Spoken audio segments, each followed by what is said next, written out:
Just listen. World War I broke out in the summer of 1914. 1914 was the year in which World War I broke out. There are a few people here my age who remember that. Now, that war was waged on one side by Great Britain, France, and Russia, and on the other side by Germany, Austria-Hungary, and Turkey. What happened? Within 2 years, Germany had won that war. Not alone won it nominally, but won it actually.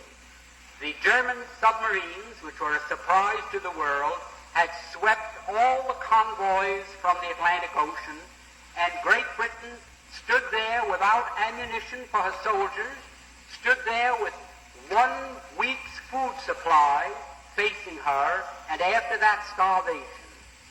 At that time, the French army had mutinied. They lost 600,000 of the flower of the French youth in the defense of Verdun on the Somme. The Russian army was defecting.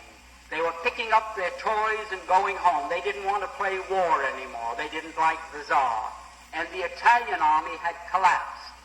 Now, Germany, not a shot had been fired on the German soil. Not an enemy soldier had crossed the border into Germany. And yet, here was Germany offering England peace terms. They offered England a negotiated peace on what the lawyers call a status quo ante basis. That means let's call the war over. That's what the Zionists are doing here, my land, right now. Well, England in the summer of 1916 was considering that seriously. They had no choice. It was either accepting this negotiated peace that Germany was magnanimously offering them, or going on with the war and being totally defeated. While that was going on, the Zionists in Germany, who represented the Zionists from Eastern Europe, went to the British War Cabinet, and I'm going to be brief because this is a long story, but I have all the documents to prove any statement that I make. If anyone here is curious or doesn't believe what I'm saying is at all possible. The Zionists in London went to the British War Cabinet and they said, look here, you can yet win this war. You don't have to give up. You don't have to accept the negotiated peace offered to you now by Germany. You can win this war if the United States will come in as your ally. The United States was not in the war at that time. We were fresh, we were young, we were rich, we were powerful. And they told England, we will guarantee to bring the United States into the war as your ally, to fight with you on your side, if you will promise us Palestine after you win the war. In other words, they made this deal. We will get the United States into this war as your ally. The price you must pay us is Palestine after you have won the war and defeated Germany, Austria-Hungary, and Turkey. Now, England had as much right to promise Palestine to anybody as the United States would have to promise Japan to Ireland for any reason whatsoever. It's absolutely absurd that Great Britain, that never had any connection or any interest or any right in what is known as Palestine, should offer it as coin of the realm to pay the Zionists for bringing the United States into the war. However, they made that promise in October of 1916. October 1916. And shortly after that, I don't know how many here remember it, the United States, which was almost totally pro-German, because the newspapers here were controlled by Jews, the bankers were Jews, all the media of mass communications in this country were controlled by Jews, and they were pro-German. It still is. Because Their Fake people, Jews. in the majority of cases, came from Germany, and they wanted to see Germany lick the Tsar. The Jews didn't like the Tsar, and they didn't want Russia to win this war.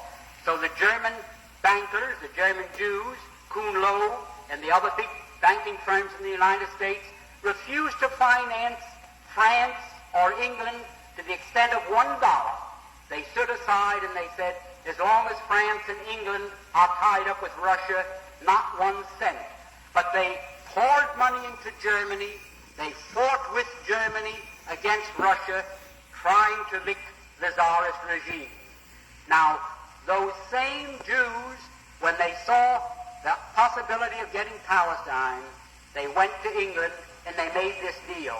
At that time, everything changed, like the traffic light that changes from red to green, where the newspapers had been all pro-German, where they'd been telling the people the difficulties that Germany was having fighting Great Britain commercially. That's Henry Freedman, and in other y'all. respects.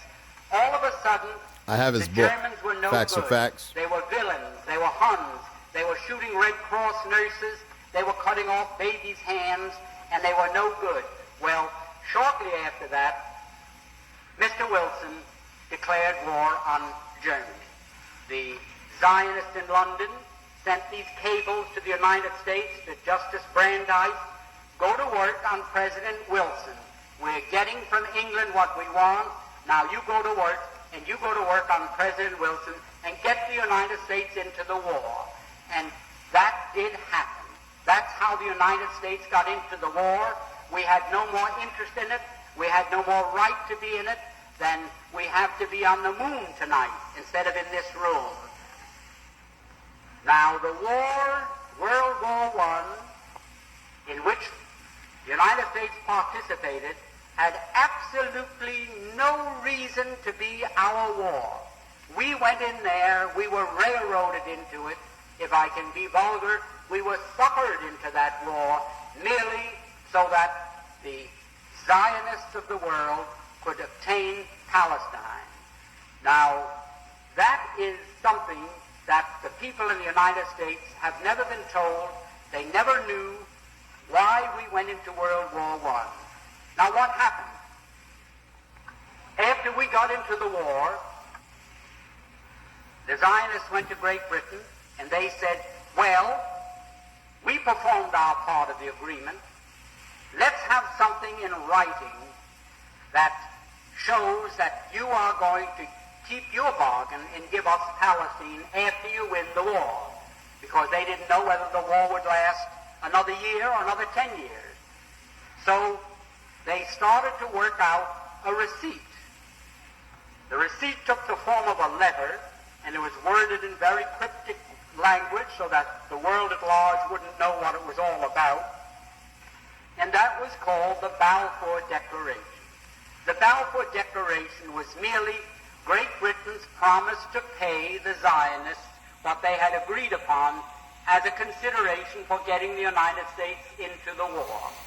So this great Balfour Declaration that you hear so much about is just as phony as a $3 bill, and I don't think I can make it more emphatic than that. Now, that is where all the trouble started. The United States was in the war. The United States crushed Germany. We went in there, and it's history. You know what happened. Now, when the war was ended, and the Germans went to Paris, to the Paris Peace Conference in 1919, there were 117 Jews there as a delegation representing the Jews, headed by Bernard Baruch. I was there, I ought to know. Now what happened? The Jews at that peace conference, when they were cutting up Germany and parceling out Europe to all these nations that claimed a right to a certain part of European territory, the Jews said, how about Palestine for us?